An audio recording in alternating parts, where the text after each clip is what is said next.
বন্ধুরা, তোমরা সবাই ভালো আছো? আমিও ভালো আছি বন্ধুরা।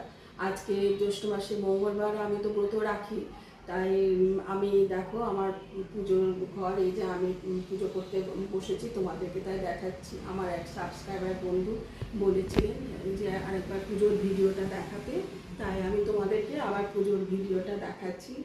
বন্ধুরা, তোমরা দেখো, ভালো লাগলে, কেমন লাগলো তোমরা কমেন্ট করে আমাকে জানিও, আমারও ভালো লাগবে বন্ধুরা। তোমরা সবাই ভালো থেকো, এটাই ঠাকুর মা স্বামীজির কাছে, আমার গুরুদেবের কাছে এই প্রার্থনা করি। এই আমার পুরো ঠাকুর ঘর।